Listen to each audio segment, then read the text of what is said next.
Did you hear? Merriam-Webster Dictionary's word of the year for 2022 was gaslighting. I know. What's up, my people?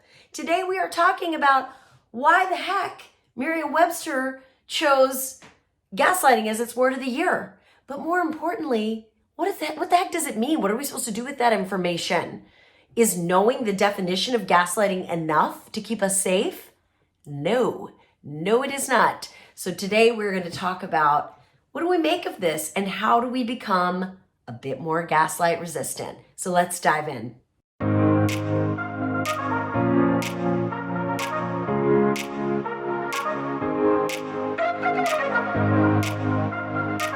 Let me begin by defining our terms.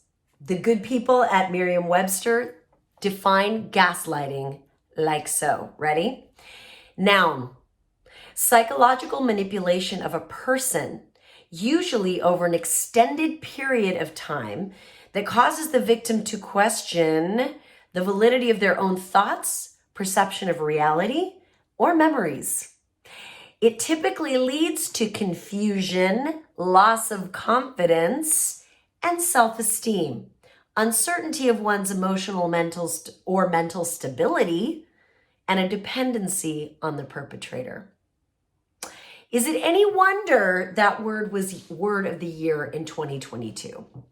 When I was looking at what all the pundits and the talking heads are offering commentary on, they attribute it to, false news, fake news and misinformation and how the news can really, depending on what news channel you watch, you're getting reality shaped for you. And so the pundits are supposing that that is what is driving the obsessive Googling of the word gaslighting. I don't agree with that. I think that's part of it. Yeah, there's fake news out there. Of course, people are going to be Googling it. But I think there's something else going on here. I believe that the arc of human beingness bends toward evolution, right? I think that we are evolving our consciousness as human beings. Why do I say that? If you think about advertising in the 1950s or 60s, it was so simple, right? It was like, there's a pretty white lady with gleaming teeth, ding, buy this toothpaste, and that was enough. Boom, done, selling toothpaste. But now, if you're going to be selling toothpaste, you got to be a little bit more clever about it, because while we are still vain creatures who want white teeth from pretty people, we're a little bit more savvy than that. You got to come a little bit more correct than just ding, buy my toothpaste, right? We get wiser. We get more cynical. We get more skeptical.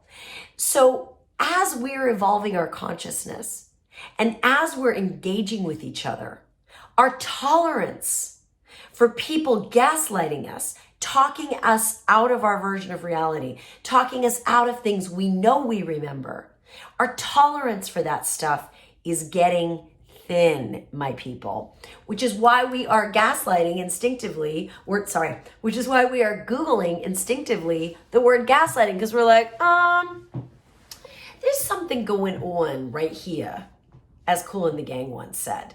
Something's not right, right? And that's why it's become so popular. But here's the thing.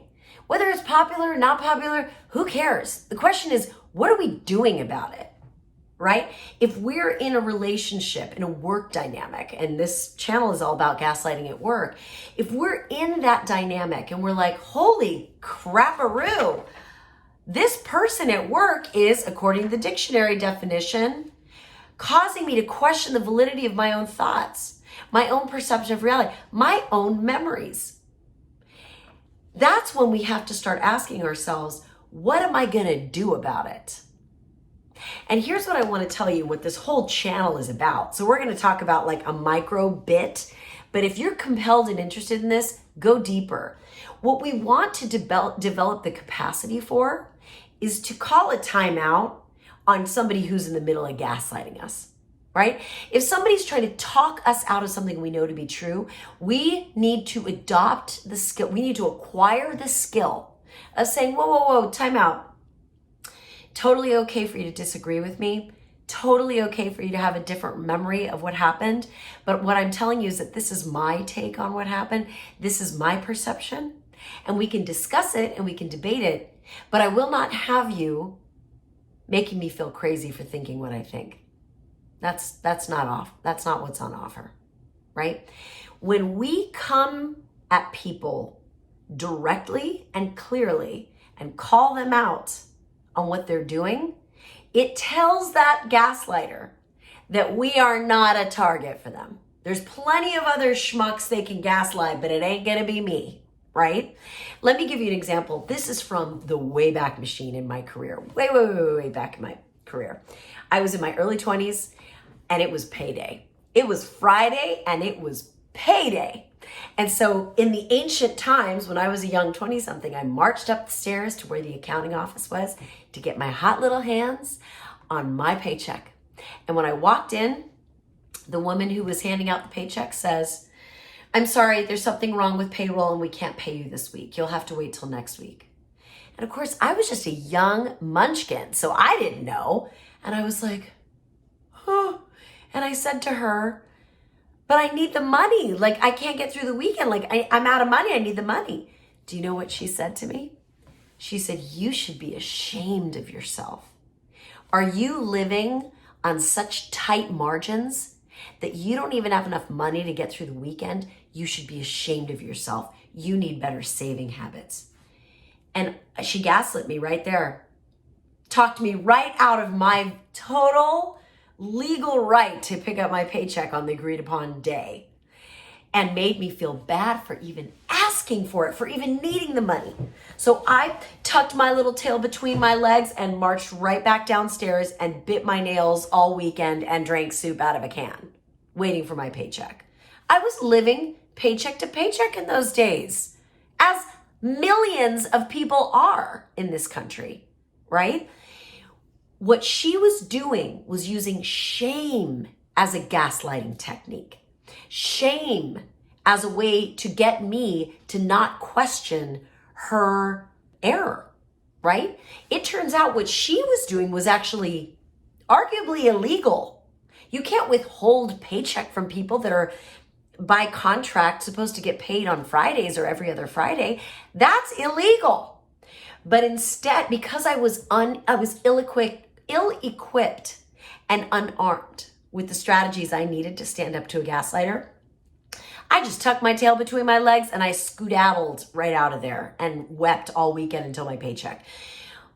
But in that moment, had I known better, I could have said, whoa, time out.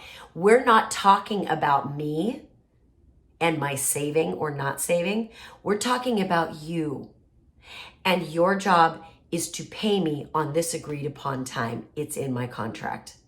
That's what we're talking about. So I'm delighted and open to hear what you're going to do to courier that check to me or to make arrangements to get that check to me. But what I'm not going to do is have you tell me that I should be ashamed for not saving. We're not doing that, right?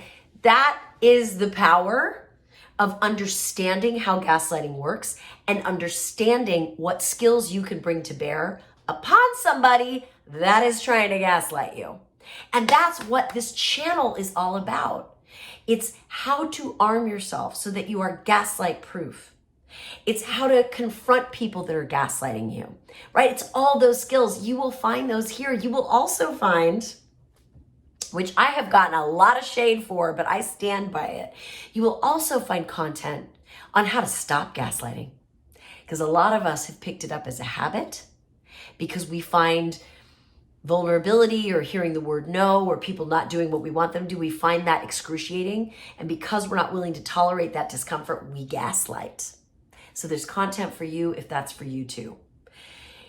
Either way you slice it, this is the place to come to learn about gaslighting and how to get wise.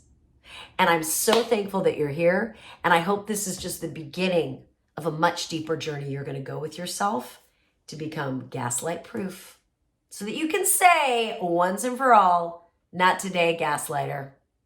Shine on, my friends. We need your light, and I'll see you next time.